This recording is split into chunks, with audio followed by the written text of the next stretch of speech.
Welcome to Learn Commerce PU online classes.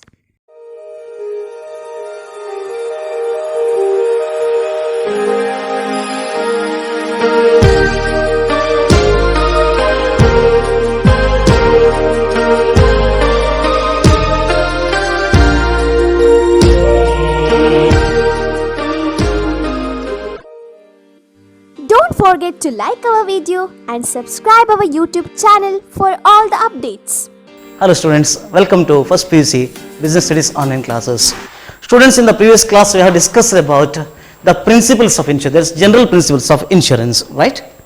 And we have covered 2 points under that, that is utmost good faith, that is both the parties to the contract of insurance, that is insured and the insurer, must disclose all the material facts to each other. Otherwise, the other party can repudiate or breach or terminate or cancel the contract, right? Yes. Second one was that is insurable interest, that is the insured must have an insurable interest in the subject matter of insurance. He should not destroy the subject matter, isn't it? He should take reasonable care and caution like an ordinary prudence man would do under similar circumstances, correct? Yes. There, if the house is set out on fire, right? Then house catches with the fire. Then what he has to do? What an ordinary prudence man will do? He will try to extinguish the fire, isn't it? He may shout, isn't it? He may call others, the neighbors and all other people.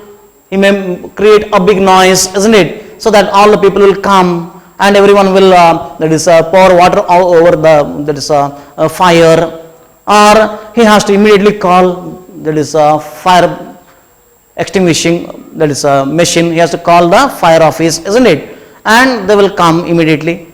So those things should be done. He should not let the house to burn, isn't it? Just because I took out an insurance policy on that, I will get compensation, let it burn. No, this is not the work of an ordinary prudence man. So that is called insurable interest or monetary interest in the subject matter of insurance.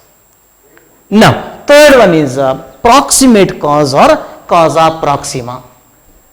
In your reader, causa proxima is not given, they gave proximate cause.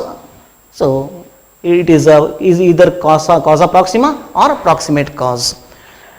Proximate cause means the nearest cause of the mishap should be taken into consideration while compensating the insured. Very simple, friends. Suppose Mr. A took out an insurance policy on his house, isn't it? And house burns, isn't it? One fine morning, house burns. Then what he has to do? He has to be compensated by the insurance company. No doubt, correct. But while compensating, what is the real cause of the mishap? Whether it is burnt by Mr. A himself, or by mistake something short circuit happened and house sets on fire, isn't it?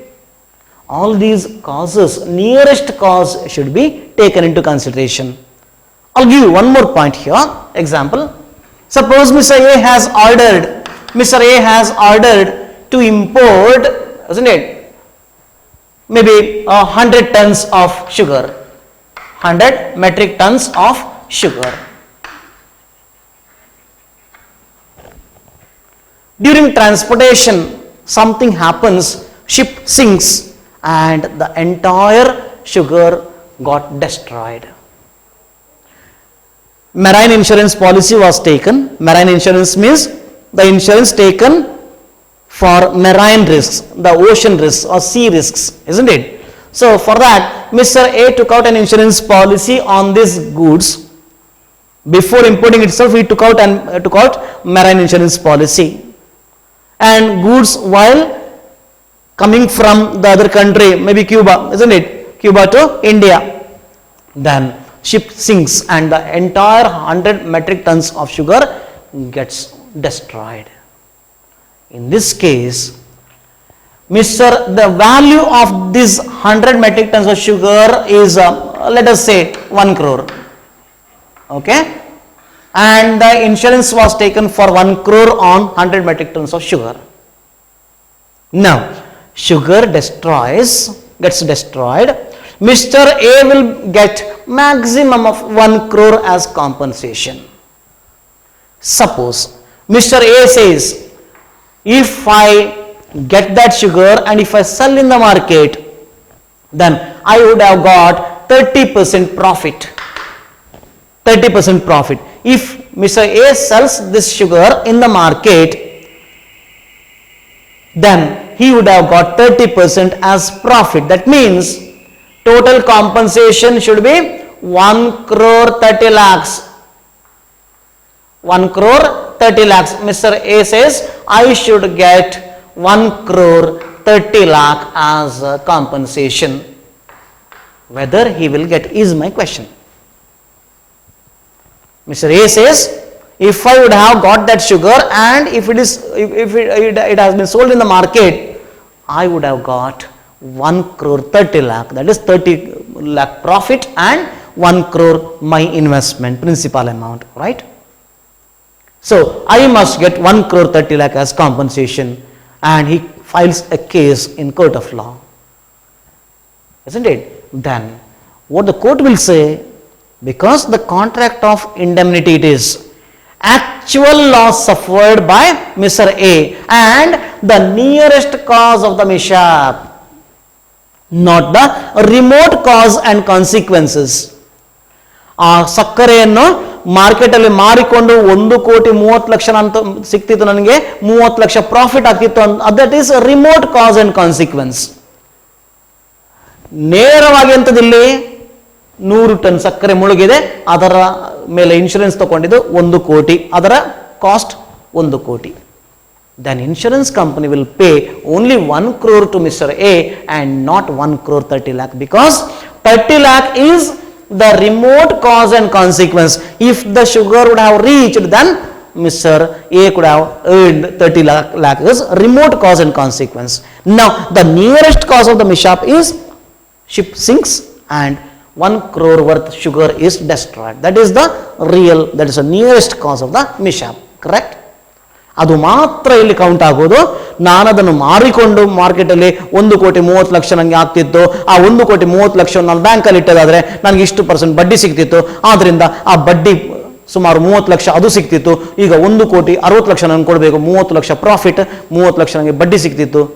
ಆಮೇಲೆ 1 ಕೋಟಿ ನಾನು invest ಮಾಡಿದ್ದು ಶುಗರಿನ ಮೇಲೆ ಅಂತ ಹೇಳ್ಕೊಂಡು 1,60,00,000 ಕೊಡಿ ಅಂತ ಹೇಳಿದ್ರೆ no, because these are all remote cause and consequence. The profit and the interest that could have been earned, these are remote cause and consequences, but the insurance company will take only the proximate cause or the nearest cause of the mishap and will indemnify or compensate Mr. A for the loss actually suffered by Mr. A. This is called the principle of proximate cause. Understood now? Is it clear? Yes. Now, fourth one is principle of contribution. Principle of contribution. Very interesting it is. Principle of contribution. Principle of contribution is introduced just to make sure that Mr. A or the insured will not earn any profit. To avoid the insured to earn profit by manipulating, this principle has been introduced. I will explain this now. See, suppose Mr. A has taken out insurance policy from 3 different insurance companies. Mr. A is the insured now. These are the insurers. I will take it as XYZ Company Limited, that is insurance company, ABC Limited, right? Then maybe one more, PQR Limited. Which one is insured here? Let us take the house itself. House of Mr. A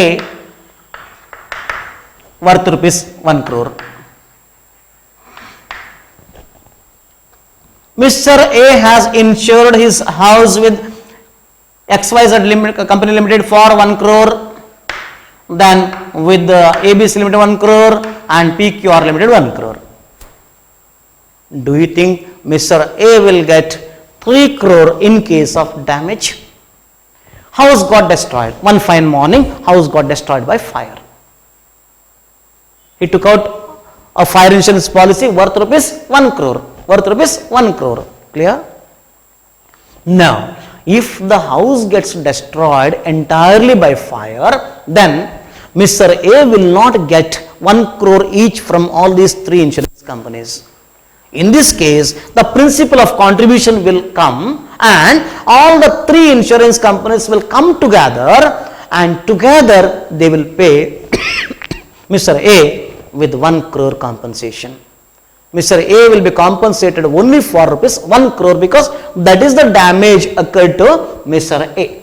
That is the loss suffered by Mr. A. So here actual loss will be indemnified or compensated by insurance companies put together. Maybe first insurance company may contribute suppose 30 lakh, the other one maybe 40 lakh and third one 30 lakh. Together they will compensate, or they may contribute in the proportion of 1:1:1, isn't it? Equal contribution, 1/3 of 1 crore will be given by each insurance company and together it will be made 1 crore and that will be paid to Mr. A. So this is called principle of contribution. This principle is introduced just to make sure that Mr. A will not earn any profit by insuring. By taking out insurance policy, he will not earn any profit. Here, if all the companies will pay 1 crore each, then what will happen? Mr. A will get 3 crore, isn't it? Actual loss suffered to Mr. A was how much? 1 crore only, 2 crore profit here. So, to avoid such problems, principle of contribution has been introduced. And if suppose in the same case, each one of the companies undertook to compensate maybe of 50 lakh each, isn't it? Then what happens? Actual loss suffered by Mr. A is suppose 50 lakh. How much the insurance companies will pay now? There is equal assurance given by, isn't it? Equal assurance given by all the 3 companies, 50 lakh each. And the part of the house is destroyed and the loss occurred to Mr. A is only 50 lakh, not 1 crore. Value of the house is 1 crore, half of the house got destroyed and 50% is still remaining in good condition. Loss suffered by Mr. A is 50 lakh. Now, what will happen in this case? Under insurance is made here. Insurance is not made for the full value of the property. Under insurance, 50% insurance is done, right?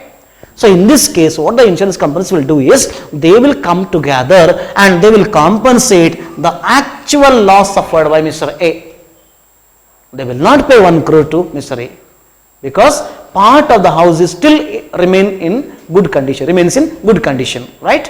So, 50 lakh will be compensated by all the 3 companies equally, 1:1:1. Suppose if first company XYZ has insured it for maybe 60 lakh, the second company 20 lakh and third company again 20 lakh, isn't it? Now, the loss suffered by Mr. A is 50 lakh, that will be compensated by these companies in the ratio of the insurance, that is guarantee undertaken by them. That is 60:20:20 or 6:2:2 or 3:1:1. In this ratio they will contribute and they will make it as 50 lakh, that is 3 plus 1 plus 1, isn't it? 5. 3 by 5, 1 by 5 and 1 by 5 of 50 lakh will be contributed by them, and all the companies will put together 50 lakh and that will be given to Mr. A. They will not pay 1 crore as compensation, neither they pay 1 crore as compensation, nor they will contribute equally, because insurance is not done equally with all the 3 companies. Remember friends, this principle is not applicable to life insurance, because we cannot fetch the value for a person. ಒಬ್ಬ ವ್ಯಕ್ತಿಯ ಬೆಲೆ ಎಷ್ಟು ಅಂತ ನಾವು ನಿಗದಿ ಮಾಡಲಿಕ್ಕೆ ಆಗೋದಿಲ್ಲ. ಅವನು ಏನೇ ಆಗ್ಬೋದು, ಒಬ್ಬ ವಿದ್ಯಾರ್ಥಿ ಆಗಿರ್ಬೋದು, ನಾಳೆ ಪ್ರಧಾನಮಂತ್ರಿ ಆಗ್ಬೋದು, ದೇಶದ ರಾಷ್ಟ್ರಪತಿ ಆಗ್ಬೋದು ಅಲ್ವಾ. So for the life of A person we cannot say this is the value. Like animals, isn't it? In the market, for 1 kg mutton this much, 600 rupees, 500 rupees, isn't it? We are seeing for fish 1 kg this much, isn't it? A person who is a fatty person will get more insurance than, isn't it? A lean and thin person, he may not get much amount. So the value of a person cannot be assessed. For that reason, if this is in case of life of Mr. A, insurance is taken on the life of Mr. A, then in previous case all the 3 companies will pay 1 crore each. So Mr. A will get 3 crore, isn't it? And in this case all the companies will pay 60 lakh, 20 lakh, 20 lakh, like that. And one person can purchase any number of life insurance policies, because the value of a person cannot be decided by weighment. Like animals, we are weighing and we are fetching the values, isn't it? Chicken this much, mutton this much, not like that. So we have to make sure that it is a contract of guarantee, where there is guaranteed return for all the policies, and the person who has insured, who purchased insurance policy, will get the entire amount. If 10 policies are there, the amount that is assured will be given in case of death of that insured. Mister A 10 policy ತಗೊಂಡ್ರು ಕೂಡ ಆ 10 ಪಾಲಿಸಿಯ ಏನು some ಎಶ್ಯೂರ್ಡ್ ಇದೆಯಾ ಆ ಎಲ್ಲ amount ಅವರಿಗೆ ಸಿಗ್ತದೆ. ಅವನ ವ್ಯಾಲ್ಯೂ ಡಿಸೈಡ್ ಮಾಡಲಿಕ್ಕೆ ಸಾಧ್ಯ ಇಲ್ಲ. So this principle, that is principle of contribution, is not applicable to life insurance contract, because it is a contract of guarantee. Correct? Yes. Now let us move on to the last, that is a general principle. One more is 2 are there. One more is, that is a principle of subrogation.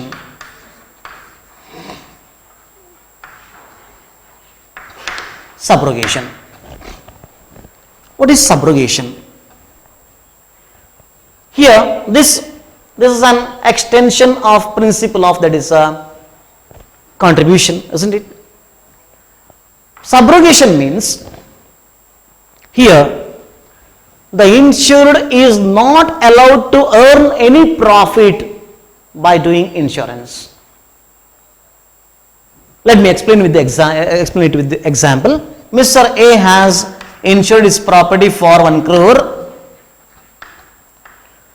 50% of the house got destroyed. 50% of the house got destroyed. So the loss suffered to Mr. A is 50 lakh. Loss incurred by Mr. A is 50 lakh. Half of the house is still in good condition. Okay.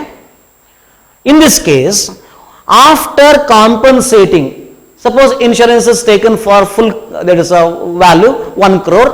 So insurance company will pay 50 lakh only, because as per the contract of indemnity, the insurance company will compensate only for the loss suffered and not the value of the property or the insurance amount that is insured, isn't it?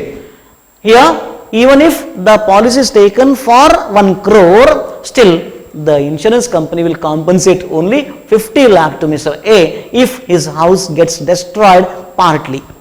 50% is destroyed, so 50% of the sum assured 50 lakh will be given to, that is actual loss suffered by him. Suppose after compensating, getting the compensation of 50 lakh, Mr. A may remove those, that is bricks and all those things of the damaged part. and he may sell it as scrap and he may earn maybe 5 lakh rupees. Isn't it? How much is the amount received by Mr. A now? 55 lakh. Actually, how much actual loss suffered by Mr. A? 50 lakh. 5 lakh profit, right? So, to avoid this, the insurance company or the insurer will step into the shoes of the insured and will become the owner of the damaged property. Once the compensation is paid to Mr. A, the destroyed property will become the property of the insurance company, or insurance company will become the legal owner of that destroyed property for which the compensation is paid. ಯಾವಾಗ ಅದನ್ನು ಪೂರ್ತಿಯಾಗಿ compensate ಮಾಡಿಕೊಂಡು ಆ compensation ಅನ್ನು insurance company ಕೊಡ್ತದ, ಆವಾಗ ಆ ಸುಟ್ಟು ಹೋದ ಏನಿದೆ, ಯಾವುದಕ್ಕೆ ಇನ್ಶೂರೆನ್ಸ್ ಕಂಪನಿ ಕಾಂಪನ್ಸೇಷನ್ ಕೊಟ್ಟಿದೆ, ಅದು ಇನ್ಶೂರೆನ್ಸ್ ಕಂಪನಿ ಪ್ರಾಪರ್ಟಿ ಆಗ್ತದೆ. ಅದನ್ನು ಇನ್ಶೂರೆನ್ಸ್ ಕಂಪನಿ ಡೀಲ್ ಮಾಡ್ತದೆ. ಇವನು ಅದನ್ನು ಸ್ಕ್ರಾಪ್ ಆಗಿ ಮಾರಲಿಕ್ಕೆ ಆಗೋದಿಲ್ಲ. ಮಿಸ್ಟರ್ ಎ ಅದನ್ನು ಮಾರಿಕೊಂಡು ಅದರಿಂದ ಸ್ವಲ್ಪ ದುಡ್ಡು ಮಾಡುವ ಅಂತ ಎಣಿಸಿದ್ರೆ ಅದು ಸುಳ್ಳಾಗ್ತದೆ. ಯಾಕಂದ್ರೆ ಪ್ರಿನ್ಸಿಪಲ್ ಆಫ್ ಸಬ್ರೋಗೇಷನ್ ಅಪ್ಲೈ ಆಗ್ತದೆ ಅಲ್ಲಿ. So, as the principle of subrogation applies, the damaged property will become the insurance company's property and insurance company will deal in that property. Any amount that is generated, that will be taken by insurance company and Mr. A will not be allowed to earn any profit in this case. So, that is called principle of subrogation. And principle of subrogation applies only to, that is general insurance, that is marine or live, there is a fire, isn't it? So here Mr. A should not be allowed to earn any profit because of insurance. That is principle of subrogation. Then last one is mitigation, principle of mitigation.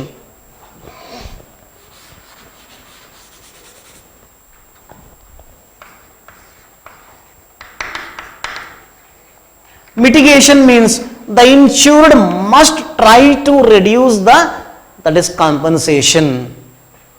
I will give best example now.